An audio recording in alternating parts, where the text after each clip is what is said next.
everybody, and welcome to my Real Talk Kim podcast channel. I am so excited that you're here.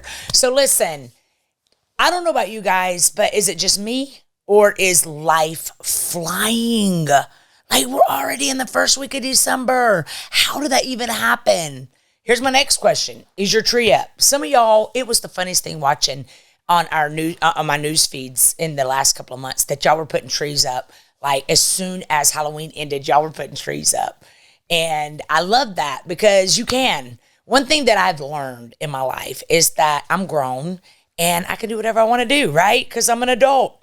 And so this is December, the first week in December. We are 3 or 4 weeks away, or 3 weeks away from Christmas. This is a very a different time, especially if you're starting over and it's your first holiday. The first are always hard. The first after a death, the first after a divorce, a first after your kid, empty nester, a first after, right? It's just a first are always hard. And so today we're going to talk about going from being stuck to unstoppable. That's what I want to talk about today. Going from being stuck to going into being unstoppable. Changing the game, changing the narrative. And so for all of you, I am Real Talk Kim. And listen, you can find out all you want to know about me by going to realtalkkim.com. I have a free app that will change your life. It is Real Talk Kim Go. It's your Google Play Store, your Apple Store, and just download my app. I give you notifications all throughout the day just to keep you encouraged. And also, you can watch this podcast now. This is my third podcast in my own studio. Do y'all love my studio? Is this not beautiful? So proud. Thank you to my team that is making this happen.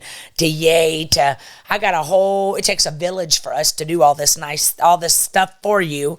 But now you can watch it from YouTube. You can watch it from podcast. You can watch it from so many different places. And so right now, if you don't mind, I would ask you to subscribe. Go right now, subscribe to this channel, and also share this content with somebody that needs to hear it today. There's a lot of people that are stuck, and they're walking around saying, I'm stuck, but you ain't stuck because you ain't a tree. So today we're going to figure out how to get unstuck, whether it's after a death of a loved one, starting over in your life. It's never too late. It's never, ever, ever too late to get up. And that's what we're going to talk about today. So go subscribe, share this with somebody on your news feed, one of your family members that needs it. And also go give me 5 stars, because those 5 stars are what tells people all over the world who I am, right? 7.7 billion people in this world. They don't know who I am. And they're all looking for podcasts because podcasts are so cool now.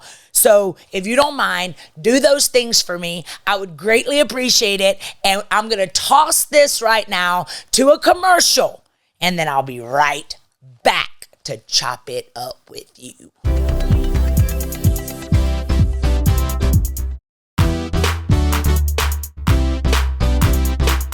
Welcome back, everybody. I'm so excited that you're here with me. You know what? It's so funny because I do live prayer calls as well on Tuesday and Wednesday mornings at 8 a.m. And people are always like, you're so lit, so early. And for so many years of my life, y'all, I have tried to calm myself down, try to be more calm, try to be like a normal 50-year-old woman. I just had a birthday 2 months ago. Thought maybe I would grow up. And now I'm just always excited, always lit. And so that's how this podcast is. This podcast is, I'm hoping that you leave this podcast excited, that my excitement rubs off on you, because I believe that who you hang with is so important. Because if you hang with negative people, you're going to be negative. If you hang with depressed people, you're going to be depressed. If you hang with gossipers, you're going to be a gossip. You can look at the 5 closest friends in your world, and your 5 closest friends are a prophecy into your future, right? And so whatever's in here trickles out into your life. And a critical spirit brings forth poverty. You could be working 3 or 4 jobs and not know why you can't make ends meet. And it's because everything that's coming out of your mouth is doom and gloom and sadness and fear and worry. And so I'm praying these podcasts are like a boost of fire in your tail to get you unstuck. Because guess what, y'all? It ain't nobody's place to help you help you. It ain't nobody owe you nothing. When I finally realized that, like, nobody owes me nothing. Nobody owes me nothing. I used to be one of those that would be like, I can see who my real friends are. When I'm walking through something, I can tell. No, you can't, because everybody's fighting their own battle. And so who are we to walk around in life feeling entitled that people were supposed to help us? Ain't nobody supposed to help you. It ain't nobody's job to get you unstuck. It's nobody's job to get you to stop crying over that relationship that ended. It is yours. All right? It is your job to finally get up, and really nothing changes until you get sick and tired of being sick and tired. Like, you've got to literally hate the position you're in to change it. Like, you can't be like, oh, I'm just gonna settle here. This is where I'm at, so I'm just gonna settle here. My life sucks. I'm just done forever. My past is the best it'll ever be. You can't have that mentality. You deserve more. So I finally figure that out, and that's why I'm on 100 all the time, because happiness is a choice, and it's your choice. So I want to talk about today going from being stuck to unstoppable. You know, my daddy was my everything. In fact, he was like my he was my whole family's everything. Like, he was the dad that took care of everything for all of us. He would tell us where to sit at the dinner table. I mean, he was just like the lion of our family. And I never could imagine my life without my dad, ever. Like, I couldn't even fathom. In fact, probably the reason, a lot of the reason that my relationships went funky was because my dad was such a great husband for 52 years to my mom, and he had his flaws, okay? But he always came through them. He just gave me an idea of what a relationship, a dad, is supposed to be in your life, and I didn't choose those kinds. And so through it all, we lost my daddy 2 years ago, and I remember in the room with him. He got diagnosed with dementia 5 years previously. And when he got the diagnosis of dementia, we were all like, no, not our dad. Our dad, he is the smartest man we know. He can quote the Bible without ever even opening the Bible. Like, he is brilliant. He's fearless, and he's a lion. He literally changes the atmosphere when he walks in a room. There's no way. And it went so fast that this disease took over his mind in such a way that my dad went from a boss to a baby. Like, literally, this disease made him into a little boy. He reverted. And it was probably a good thing, because it taught me and my family how to, like, we grieved every day for 5 years because we'd lose him every day. And when my dad died, I remember it was devastating, because I had never had anybody close to me die. And the finale of, I'm never going to get to talk to my dad again, was so real at that moment. I just was like, oh my God, who am I going to ever talk to? Who am I going to ask suggestions from? Who's gonna be the dad in my kid's life? Like, there was just so many thoughts going through my head, and I was mad at God. Like, I'm gonna be honest, y'all. I was so mad that there are all these people living in this world that are sucking up the air, not doing anything good. They're just not good people. They're just bad behaviored people. Why didn't they die? I'm going to be honest with you. I was thinking those things. Like, how are you not going to heal my dad? I've watched people in my meetings get healed from MS. I mean, I laid hands on them and you worked through me. There was healing that took place in their minds, tumors falling off. And you can't heal my daddy? Like, I just knew God was going to heal him. And I remember as my dad was taking his last breath, my mother that had served my dad for 52 years was leaning over my dad. And she said, baby, serving you was the greatest assignment of my life. And I remember sitting there thinking, oh my gosh. Like it was the reality of this woman, all she's known for 52 years is serving my dad and me and my brother. Whatever my dad needed, my mama did it. And I honestly thought this woman's going to fall apart. Like, what is she going to do herself? Because now I'm traveling all over the world. I'm writing books. I'm living YOLO. And now what is she going to do? And I watched my mom learn how to mourn and move. I remember when my dad was dying, I was like, God, I can't preach tomorrow because he died on a Saturday night. I'm like, there's no way I can get up and preach. I pastor a whole church, his old church. And you're going to expect me to get up and preach tomorrow, and there ain't no way I can preach. I'm devastated. And I remember the Lord speaking to me and saying, mourn and move. Mourn and move. That's what I did. That's what my mom did. That's what my sons did. That's what my brother and his family did. We mourned and moved. So I want to give you some of the steps that me and my family took, because listen, mourning and moving is easy to say, but every single day you got to mourn and move. Every single day you got to get up and move when you don't want to. You gotta make grown up decisions without your dad that was the one that always confirmed or denied what I needed to do in my future.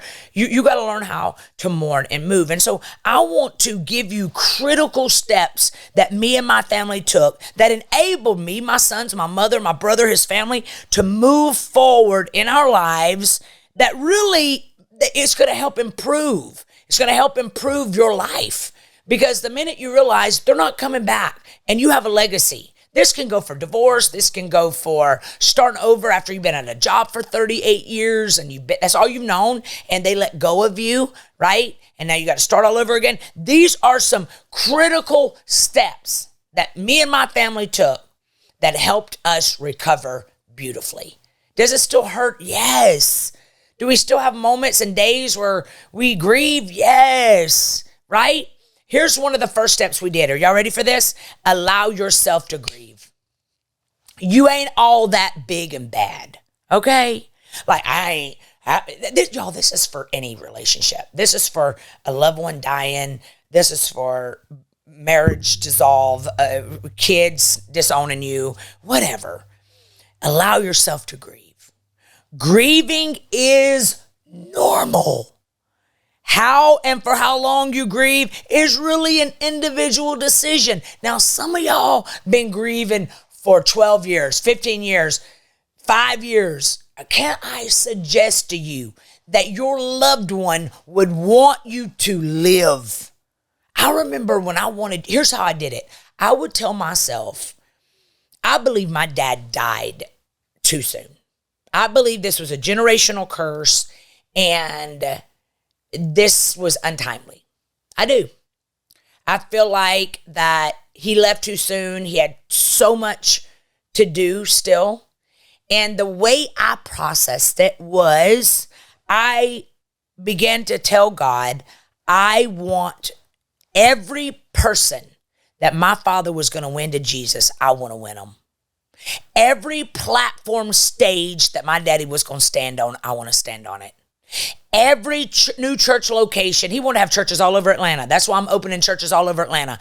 God has given me the desire and the hunger and the longing to carry the legacy out of my father. So every time I wanted to quit, I realized I can't quit because I have a legacy to carry out, right? So grieving is important. There's nobody that can tell you how to grieve, right? How intense it's going to be, how they did it versus how you do it. But you got to understand that grieving is good. And sometimes you need to sit down with a pastor, with a coach, with a mentor. I've got so many people in my inner circle, my RTK inner circle, that literally joined my inner circle during the pandemic because they lost loved ones in the pandemic. Their loved ones died in a room by themselves and they could not let it go. They had the dreams, the visions, they couldn't move on. Now they've moved on, and now I'm helping them reclaim their life and carry out the legacy. Here's number 2. You got to define, destroy, or drive. Define, destroy, or drive. Loss often requires us to make a choice between one of the following. Will this loss define you? Will it destroy you? Or will it drive you? What's it going to do? Because it's going to do one or the other. Is this loss going to define me? Is it going to destroy me? Or is it going to drive me? What would your loved one want you to do? Which one would they want you to choose? What will you choose? To destroy you, define you, or drive you? It's got to drive you. It's got to drive you. It's got to give you the desire to get up and take your life back and carry out the legacy. You cannot let it define you. You cannot let it make you drown. You cannot lay in your bed in a million pieces crying over them not being here. You can't do it. You got to get up, and nobody can make you get up but you. Right? Yes, you're going to have days where you just want to lay in your bed. But in those days are when you have to get up and you have to go serve somewhere. You have to go give of your time. You have to get on social media, preach your way through it, right? Go get a job. Do something that's going to get your mind off of sitting in your house, dying a slow death because someone you loved removed themselves from your life or died. All right? Here's number 3. Find and embrace your village. Friends, family, grief-related community organizations, they all provide much needed support in the time of loss. But you have to be willing to accept it. You can't sit at home, y'all, and drink 2 bottles of wine every night or 4 because you're so devastated. The Bible says the Bible says in Joel 2:25 that God's going to give you back everything that the devil stole. All right. So if he's going to give you back everything the devil stole, it still means you have to participate in the movement. So in order for God to take something that broke your heart and make it a bestseller, you have to get a pen and paper out to write the bestseller. Like, every time there was ever a miracle in the Bible, there was first a problem. And then there was movement. Like every time. Even when the man was with the withered hand, was before God, he was told, stretch out your hand and you will be made whole. God could have just touched it, but he knew that if he just touched it, there was a manifestation of great healing for this man's mind and heart when he knew that he had faith enough to believe that God could do the impossible and heal him, right? Even the man at the pool of Bethesda. The man at the pool of Bethesda had laid there for 38 years. And all of a sudden, he's asked, do you want to be made well? Not do you want to feel better.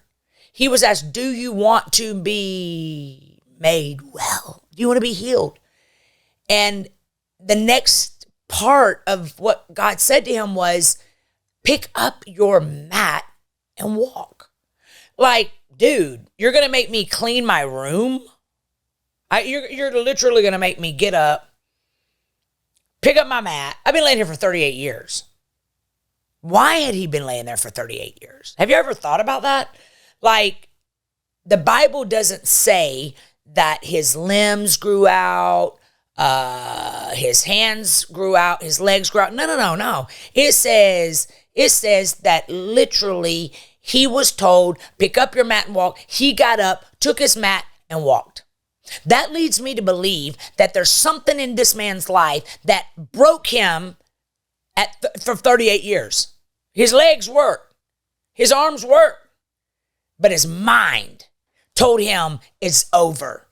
Just lay here. No one loves you. No one believes in you. Everybody's walked out on you. There's no hope for you. And this man's going to 38 years at the pool of Bethesda. The pool of Bethesda represented comfortability.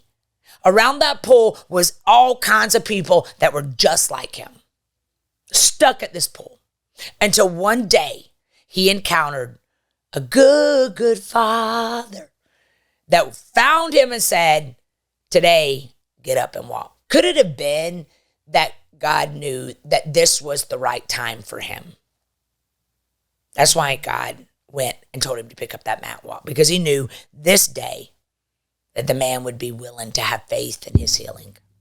So, have you been laying at your pool for 38 years? Have you been laying in your bed for 38 years? Have you been complaining and lost and devastated for 38 years over something that happened to you as a kid? Maybe your dad molested you. Maybe your brother, maybe your uncle, maybe your mom was mentally ill and laid in bed and couldn't be a mother to you. Maybe your parents divorced and that killed you because you never saw it coming. Maybe, just maybe, you were in special ed your whole life and people told you would never amount to anything. I don't know what your story is, but I do know today that your story is not what happened to you. You made it.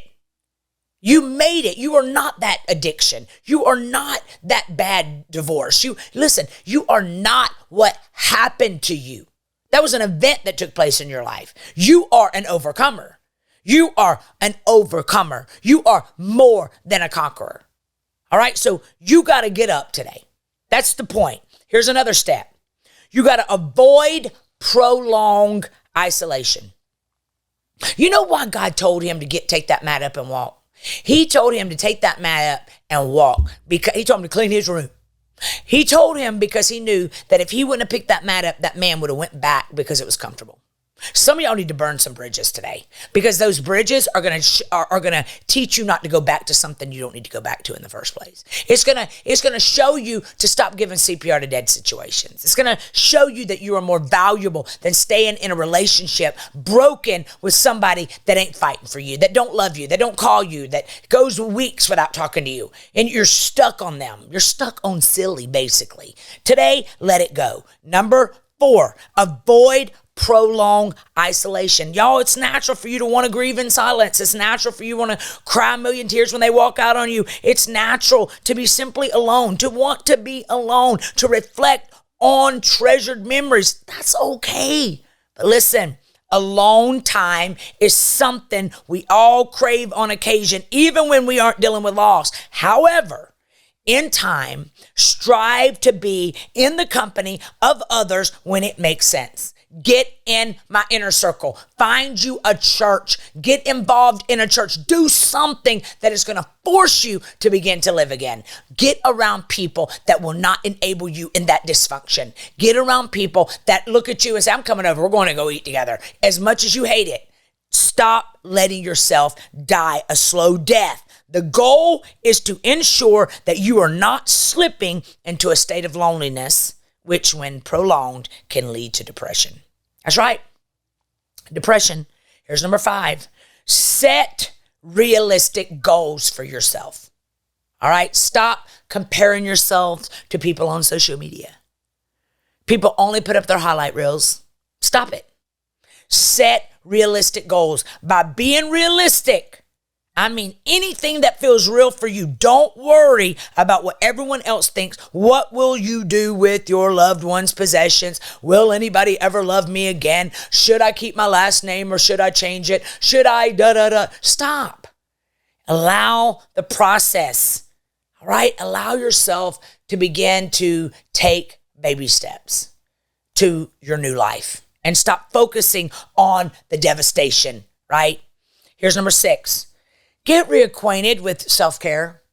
When my daddy died, my mother had to relearn life because for 5 years she was his caretaker. So, you know what my mother did? When my daddy died, she took 6 months and she wrote a book called Sleeping with a Stranger. And that book helped her heal. My mother could have died, but she didn't. I swept her up. She went on the road with me, right? My staff, I've got people in this building. I got people that come to this church. I got people that literally was dying slow deaths after divorce and kids being addicted and just all kinds of crazy stuff in their families. And because they got involved in my ministry here, helping me make heaven more crowded, it got them off of thinking about all that they had lost. And it started focusing on, because serving is what helps you heal, right? Serving is part of your purpose.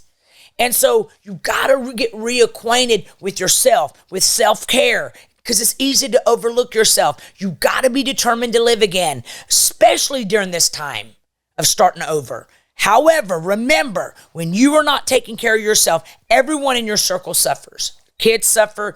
Everybody, even your adult children suffer. Everybody suffers. So you have to schedule times to take care of yourself. And sometimes that's hard, y'all, especially when you've been with somebody for 52 years and you're having to learn how to eat by yourself at a restaurant, or you're having to learn how to go to a dentist appointment, make your own appointments. Maybe you were with the man that took care of you and you never worked. Now all of a sudden you have to start over. Listen to me. You got what it takes.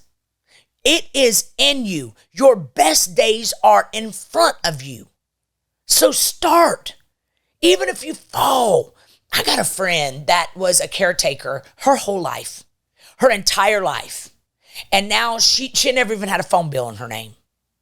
She lived with her parents. She took care of her family. She was the main caregiver for 65 years. She took care of her mom and dad. Never got married. Her family, her mama and her daddy died, and she was left with having to figure out how to live. She wanted to quit. She was scared. She was alone. What is she going to do with herself? How is she going to get a phone in her name? How is she going to get the house put in her name? How is she going to get her own electric bill? How is she going to manage a bank account? And I've watched her over the last year figure it out. Why? She has a phenomenal community at this church, Limitless Church, that won't let her quit. If we would not have been in her life, she's a part of my inner circle. If we would not have been in her life and made her figure it out and made her move forward and made her realize that her best days are in front of her, she could have quit. So today, make yourself move. Here's number 7. Implement processes that enable you to manage yourself and your family and your career. So putting systems and processes in place, such as daily schedules, put your bills on auto pay so you ain't got to remember so much, right? Go sit down with a financial person that'll help you figure out your bills, put you on a budget. Y'all, you can't do it by yourself. You need a community, right? Normalcy is a good thing. You gotta stay in front and get rid of extra stress that you ain't got to fool with. Here's number 8. Honor your loved one's memory, especially if they passed away. Honor them. Find a cause. We walk every year in the dementia Alzheimer's walk. Why? Because we're honoring my father that died at 72 years old. It just does something to you to be able to honor something, right? And a lot of times, y'all, when you're walking through starting over, it's just good to get involved in a cause anyways. Here's number 9. Create a sense of purpose for your life. We all have one, every one of us, all of you watching today, you have a purpose. God created you with a purpose. What is your purpose? What is your purpose? Loss, unfortunately, reminds us that life is quick. So you got to follow your passions to create a sense of purpose. Next podcast I'm going to help you find your purpose. That's what we're going to talk about. Finding your purpose. All right? So you got to follow your passion to create a sense of purpose and begin to live it every single day. All right? And here's the last one. Give yourself permission to move forward with your life guilt-free. Give yourself permission. Like Mimi, y'all, my mom, she was married for 52 years. And she's actually entertaining the thought of getting a man friend. What? Because she chose to mourn and move. You might have literally faced the biggest rejection of your life, and now you're staring at having to pick yourself up after your husband walked out on you at 38 years of marriage. And all you know is taking care of him and the kids. Look at my eyeballs. You have purpose. You had it before and you have it now. This is just a new season. This is just a new season. This does not mean that it's going to be hard. It's as hard as you make it. So today, I would encourage you to let go, let God, and you know what? Listen to this podcast. Go back and listen to all my podcasts. I will help you get free. But today, remember, you ain't dead, God ain't done. And you cannot let the rut make you rot. You cannot let a season in your life define your lifetime. So right now, I'm going to throw this off to a commercial, and then I'm coming right back to close this out. You are important. You are amazing. You are awesome. You are valuable. You are priceless. And I'm excited about your future. I'll be right back.